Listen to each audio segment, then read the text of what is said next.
very beautiful long verse, nice to learn.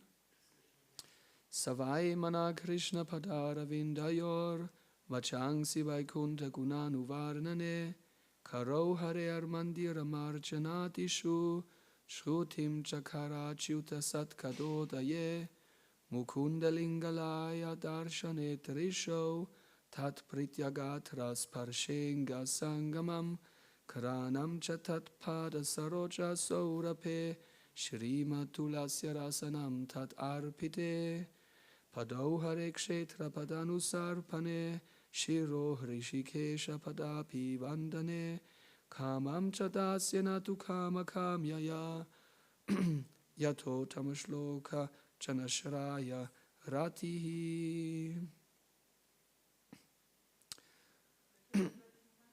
This is from the Srimad-Bhagavatam 9:4-18.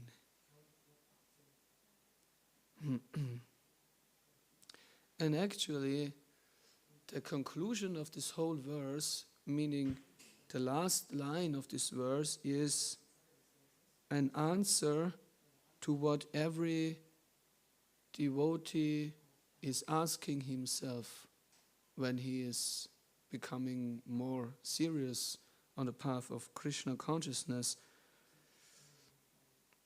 And the question is, how can I get rid of my material attachments and my materialistic mind, and how can I become attached to Krishna?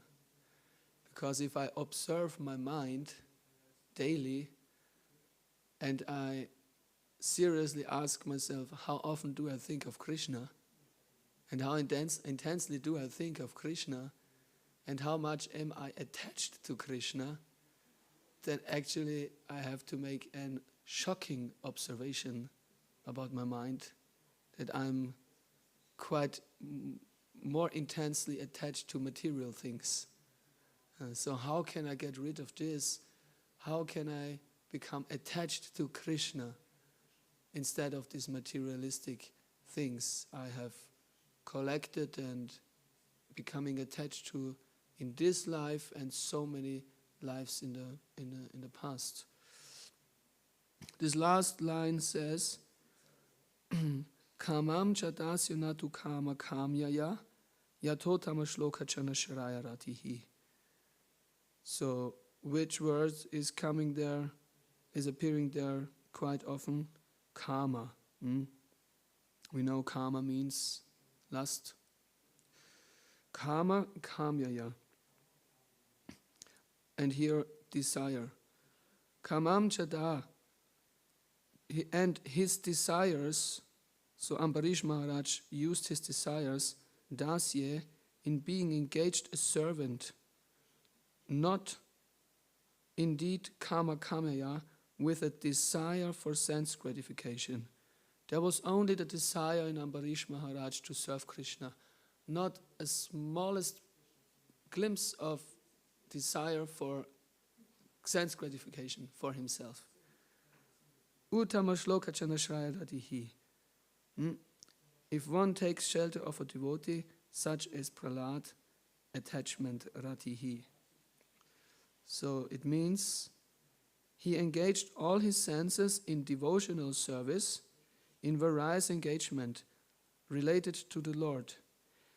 This is the way to increase attachment for the Lord and to be completely free from all material desires.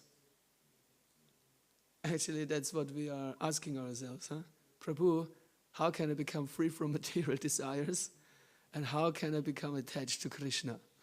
That's what I really want. So that's actually the formula given in the Bhagavatam by the example of Ambarish Maharaj. What did he do? Maharaj Ambarish always engaged his mind in meditating upon the lotus feet of Krishna. Savai mana Krishna padara vindayor. Pada, the lotus feet, the two lotus feet. Savai mana, the mind. He was always directing his mind to Krishna's lotus feet. Savaimana Krishna Padare Vindra Vachangsi Vaikunta Gunanu Varnane. Vachangsi Vaikunta Gunanu Varnane. And his vacha, his words, his speech was always engaged in talking about what's going on in Vaikuntha, the spiritual realm, Krishna's pastimes, spiritual activities in the spiritual world. Vachangsi Vaikunta Gunanu Varnane. Karo Harer Mandira Marcanatishu. Karo Harer Mandira Marcanatishu. His bodily limbs he used for working for Krishna, for example, like Mandira Marchanadishu. We are singing in the morning every day. Mandira Marchanado. That we are cleaning the temple. Like here is a wonderful opportunity to clean the temple. It's like a small maha cleaning going on here of the roof of this temple room, which is actually completely black, because we counted the last 40 years there must have been 2,000 fire yagyas being performed here. Every week at least one fire yagya means 50 yagyas a year, means times 40, 2,000 fire yagyas. And the wall actually looks appropriately to this. It's completely black, and here they cleaned it and the wood is coming out. It's amazing. So there's a real good cleaning of the heart which is going on here by the devotees. So this is what Maharaj Ambarish is also showing by his example. He is using his bodily limbs for cleaning the temple of the Lord. Shrutim Chakarachyuta Satkhadodaye. Sri Krishna is known as Achyuta. You know what is the meaning of Achyuta? Anyone can tell me? Why is Krishna known as Achyuta? Yeah, Hendrik? Why is Krishna unfollowable? Yeah. Okay, so what is he not failing of? Of what is he not failing? Yes? Yeah? What is he not failing of? He is not failing to eat? He will never fail to eat? Or what is he failing? What is he not failing of? What will he never, miss to do? Yeah? Subal was the first. Subal? He will never fail to be compassionate and to protect his devotees. Therefore he is Achyuta. He declare it boldly, Arjuna, my devotee will never vanquish. Bhagavad-gītā. So therefore he is called Achyuta. And Shrutim, we are hearing constantly about Chakarachyuta, about Krishna who is Achyuta. Mukunda Lingalaya Darshana Tarisho, his darshan means to have the sight, to see, tarishyate. He was engaging his sense of his visual sense in he engaged his eyes in seeing the deity of Krishna, Krishna's temples and Krishna's places like Mathura and Vrindavan. He engaged his sense of touch in touching the bodies of the Lord's devotees. You cannot avoid it. If there is a tumultuous kirtan going on, or harinam going on, you cannot avoid to touch the devotees. So that is highly recommended. He engaged his sense of smell in smelling the fragrance of tulasi offered to the Lord. And he engaged his tongue in tasting the Lord's prasada. And that is actually a nice detail, just in case there is someone today amongst you who very much like details, like word-to-word translation, word-to-word meaning. Every single word must be correct and has to have a correct meaning. Otherwise, something is not appropriate. If you are like this and you compare this verse of Srimad-Bhagavatam with Srila Prabhupada's translations in the Bhagavad Gita, there are, I guess, Shri Prabhupada Lakshmi Singh Bhagavan Ki Jai. I'm not sure, at least once Srila Prabhupada quotes all this whole verse from the Srimad-Bhagavatam in the Bhagavad Gita purport. It is in the 6th chapter, at least, I'm quite sure of this. And I just guess it's also in the 2nd chapter somewhere. I would have to look it up now. Maybe I find it. Chapter 6.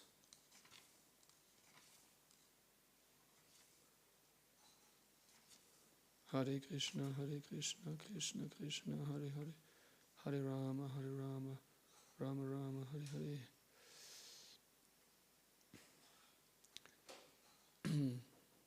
If you don't find it, it's no problem. Because when Srila Prabhupada translates it there,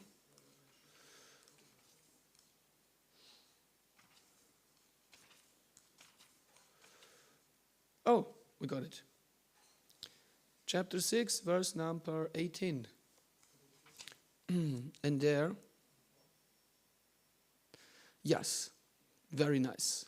For those who want like details. His eyes, there in the purport, Prabhupada says, his eyes, he engaged in seeing the transcendent forms of the Lord. His body in touching the bodies of the devotees. So far, same as Srimad-Bhagavatam. His sense of smell in smelling the scents of the lotus flowers offered to the Lord. His tongue in tasting the tulasi leaf offered at the lotus feet of the Lord. So we have here, he engaged his sense of smell in smelling the fragrance, and actually in the Srimad, in the Bhagavatam verse it says he engaged his sense of smelling in smelling the fragrance of the tulasi offered to the Lord, and he engaged his tongue in tasting the Lord's prasadam. And Srila Prabhupada gives the translation in the purport here that he used his sense of smelling to smell the lotus flower offered to the Lord. In the Bhagavatam it says, smelling the tulasi leaf offered to the lotus feet of the Lord. And his tongue in tasting the tulasi, says Prabhupada in the purport. His tongue in tasting the tulasi leaf, but in the Srimad-Bhagavatam it says his tongue he used for tasting the prasadam, arpite, the prasadam, and his use of smelling for smelling the lotus flower. Anyway, just a small detail, and you can check it out in the word-to-word translation, because sorape means saroja means the lotus flower, and sorape means in smelling the fragrance. So you can go in detail by comparing word-to-word translation, just in case you like details. So, but anyhow, we understand the meaning. He smells what is offered to the lotus feet of the Lord, which means, in this case, a lotus flower, and he uses his tongue in tasting a food which is offered to Krishna and is given to us as prasadam. That's the meaning, so we understand this. He engaged his legs in walking to the holy places and temples of the Lord, his head in bowing down before the Lord, and all his desires in serving the Lord 24 hours a day.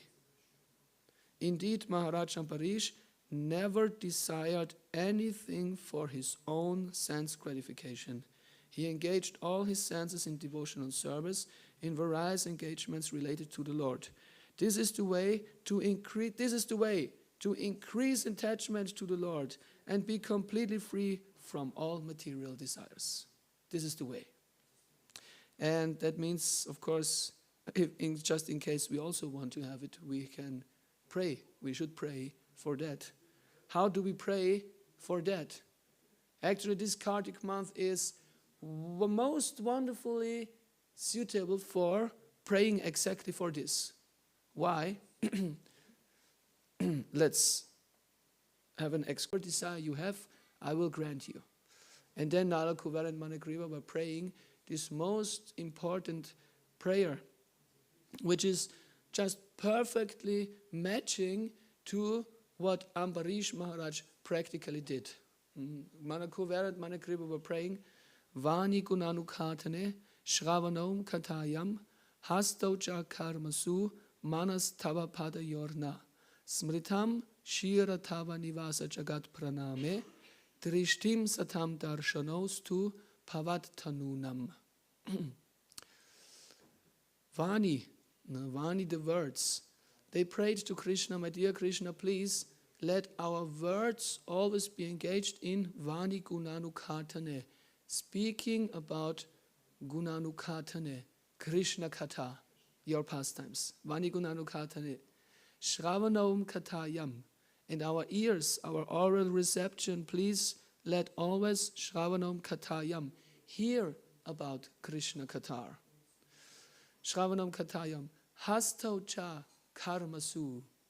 Karma, everyone knows the word karma. What does karma mean literally, wordly translated? Action, activity, yeah? And what did you say? No, that is karma without R. Karma and karma. Karma means lust, correct?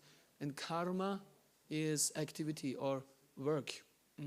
So they are praying, Hastocha karmasu.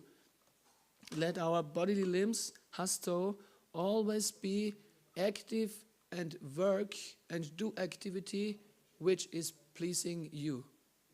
As Ambarish Maharaj explains, cleaning the temple,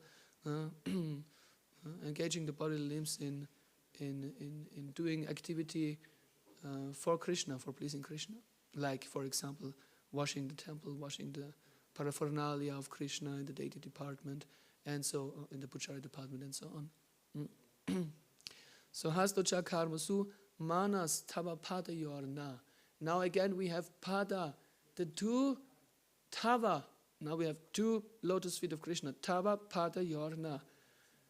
Our manas, let our mind always be directed towards your lotus feet. Let our mind please always think of your two beautiful pinkish lotus feet. Manas tava pada yorna. Smritam. Smrita means the remembrance, and in this prayer it is translated with meditating.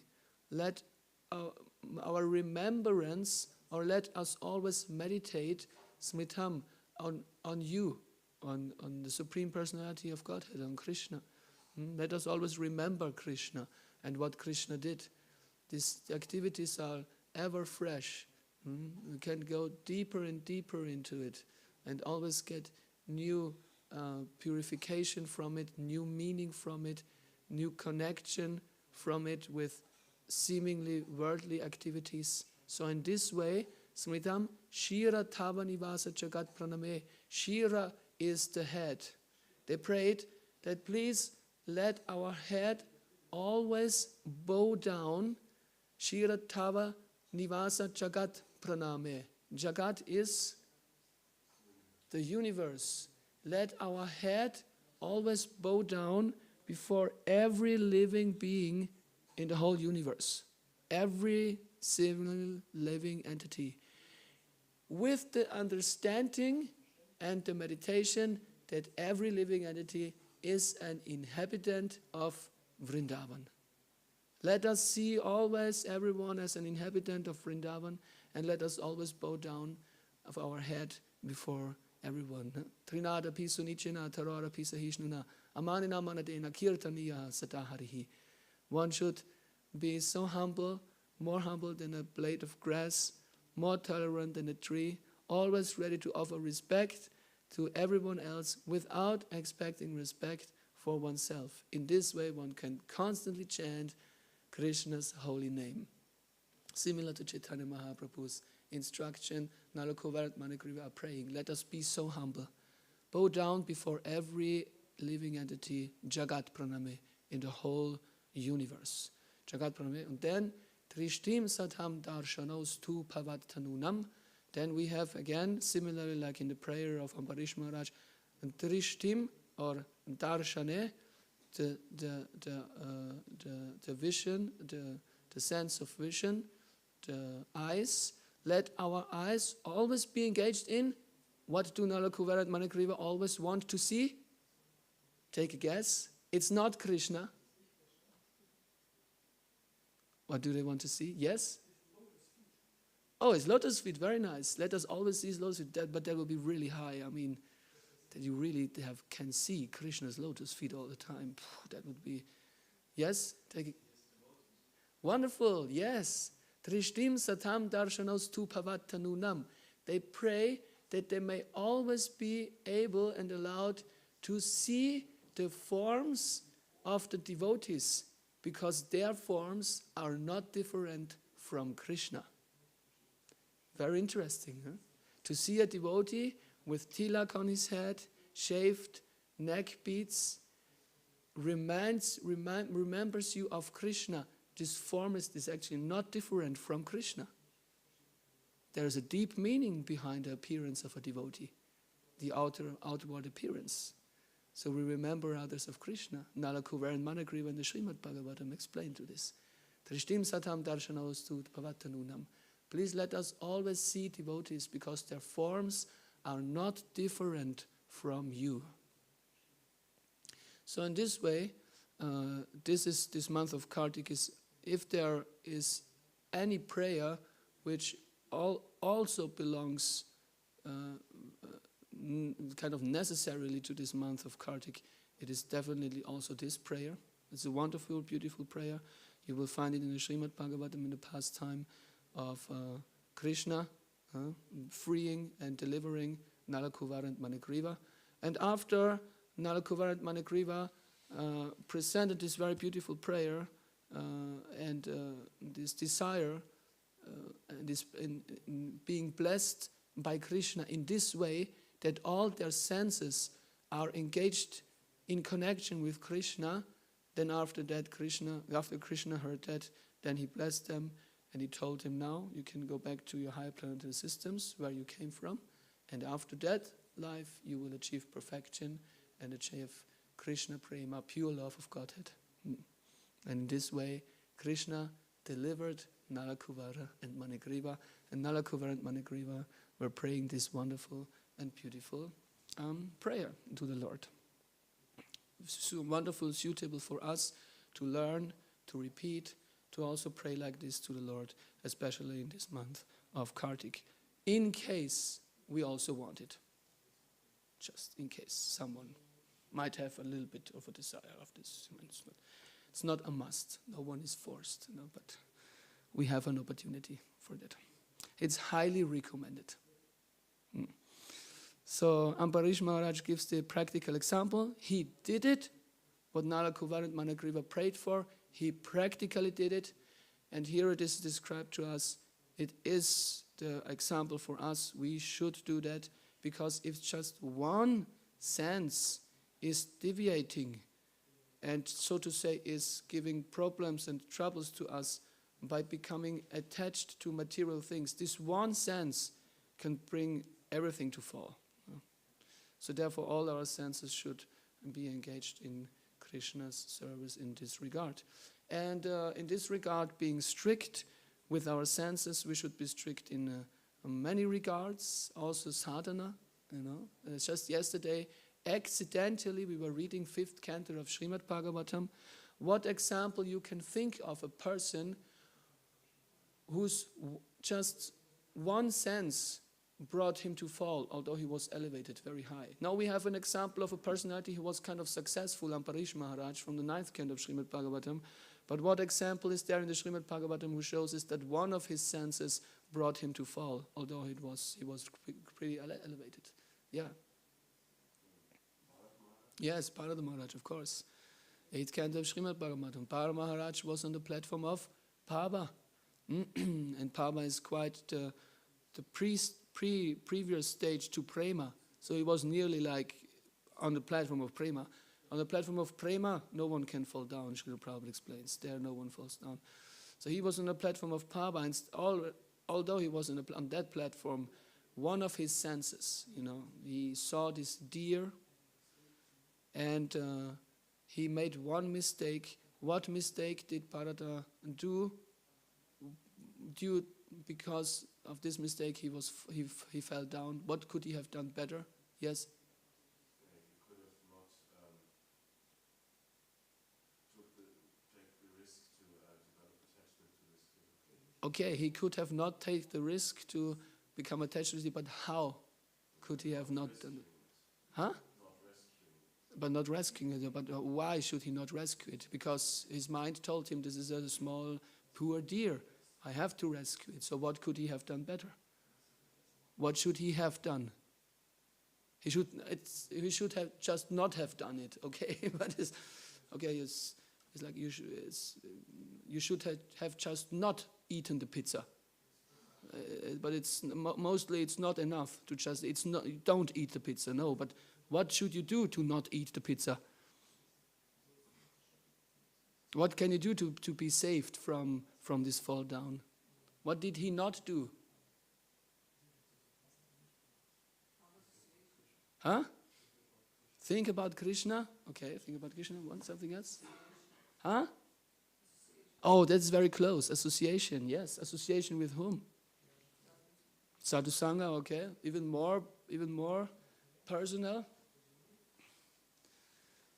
Sadhu Sangha is very good. So, can you think of even something higher? He could have continued chanting and staying in his trance. He could have continued chanting and staying in his trance. Yes, he did not because of this deer. And this deer brought him to fall down. So, but what should he have done? It was not enough to just continue chanting Hare Krishna. There's something else was needed. There's just continue chanting Hare Krishna, and that situation was not strong enough. He needed something else, but he did not do it. What did he not do? Yes, Bhakta Björn. He renounced the association of the deer. Okay, similar, the same thing. Just should have not done it. But that was not enough to just not do it. We know, because we all know what we should not do. Every one of us knows what he should not do, but we see ourselves doing it anyway, because for certain reasons. So therefore, it's not enough to say just not do it, but he did something not which he should have done. Yes, one more guess. Shravanam, hearing from who? Yes. From Guru, from the spiritual master. He should have approached his spiritual master and asked him for guidance and for help. Tadvidi pranipadena pariprashneya sevaya upadekshaditekinam jnanam tattvatarshinaha. Find a guru, find a spiritual master, serve him, inquire from him. The self-realized soul can help you. He can tell you about the truth because he has seen the truth. That's what Ambarish Maharaj did, what Parata Maharaj did not do. He did not go to his guru and he did not ask him, "My Guru Maharaj, I found this deer and I think I should do that. Is it correct? Should I do it? Please advise me. Whatever you say, I will follow that." That is actually spiritual life. Whatever Guru says, word to word, we follow that, then then we are safe. If we are diverting from the words of Guru just in a small thing, fall down. Not recommended, not advised. Sentimentality. So we are safe when we follow the words, as we have heard from the Transcendental Diary. Prabhupada's success was what? He just followed the words of his Guru word to word. That is the only, Prabhupada says, the only credit that goes to him. The only credit which goes to Prabhupada is that he follows the words of his spiritual master. And therefore all the credit goes actually to his spiritual master. That is the appropriate attitude. Now, Parata Maharaj did not do that. And the result was he fell down. Because he came to the sentimental platform, or let me save this deer. As a result, he made another turn as a deer. So, wonderful example of this Bhagavad Gita verse. Just one sense can bring such a highly elevated personality to fall down. Therefore, we are advised to strictly follow, to not become neglectful after some time. And for example, tomorrow we have another opportunity to follow strictly. What is tomorrow? Tomorrow is Ekadashi. And Chaitanya Mahaprabhu was so serious about following Ekadashi. Even his mother, he advised, if you want to do any favor to me, please follow Ekadashi, Ekadashi Vrata. Fast on Ekadashi. And not only to his mother, also to Sanatana Goswami. When Sanatana Goswami was advised by Chaitanya Mahaprabhu to write Vaishnava literature, first of all, to write Vaishnava literature is not just a thing you do by the way. You have to be blessed by Krishna and by Guru to be able to write Vaishnava literature. And Chaitanya Mahaprabhu advised Sanatana Goswami, and he also advised him especially to emphasize, please make the point clear, it's very important to observe Ekadashi Vrata. And then Srila Prabhupada writes in the purport, when we become neglectful by this small thing, even observing Ekadashi Vrata, then we will become neglectful by everything, and the result will be fall down. So therefore, please follow Ekadashi Vrata. Chaitanya Mahaprabhu emphasized it so much, very important. And in the 5th canto, in the story of Bharata Maharaj, Srila Prabhupada is elaborating even more. Please go up, get up early in the morning, attend the Mangal Arati, be awake during this time, attend the Mangal Arati, chant Hare Krishna in the morning, follow the 4 regulative principles, be in the association of devotees, not to eat nothing else than Krishna Prasadam, only Krishna Prasadam. In this way, be strict. Otherwise, if we become neglectful, there will be fall down. We should not become like this, like wishy-washy. You know, Ekadashi was when I was living in the temple and brahmachari, they are strict. Now it might not be there. I don't have to do it anymore. Grains or not grains on Ekadashi, it's not so important. This is for fanatics. No, this is the reason for falling down. We should stick to it. This is a very important principle. Following Ekadashi, being awake in the morning. Not to go to the Mangalarati might be uncomfortable. But not to go to the Mangalarati is not bearable. You cannot. It might be uncomfortable to be there, and it might be not so ecstatic sometimes to be in the Mangalarati. You might think, oh man, Mangalarati, you know. But to not is not bearable. So they're better to be there, even if it's uncomfortable. So this is actually the standard of spiritual life, and we are advised here to just accept this and follow it, even if it's uncomfortable. Because to not do it is even more worse than uncomfortable. It's intolerable. So better do that which is uncomfortable than to not do it and experience something intolerable. You will regret it so much after many years. Might have been a little bit stronger, a little bit more strict, maybe a little bit more fanatic. It's good to be a little bit fanatic in Krishna consciousness. We go every day to the Mangalarati, even if it's not party time or whatever, but we do it. So we become a little bit more, fanatic, so to say, a little bit. So that's good in that sense to have this basic understanding, because just one small thing can lead to fall down. This is this verse of the Bhagavad Gita. So, Hare Krishna. Thank you very much. It's 30. I ask everyone for his blessings that I can do that by myself in a healthy way, not in an inappropriate way, but in a healthy way. And yes, let us try all together to do that and follow this. And of course, tomorrow also we think of this personality who did it, who did so much, who did so successful, live the state of renunciation. Who we think tomorrow of? Gaur Kishore Das Babaji disappeared on this maybe even most important Ekadashi day, the second Ekadashi day in Kartik month. Disappearance day of Gaur Kishore Das Babaji. And Gaur Kishore Das Babaji is, of course, the spiritual master of Srila Bhakti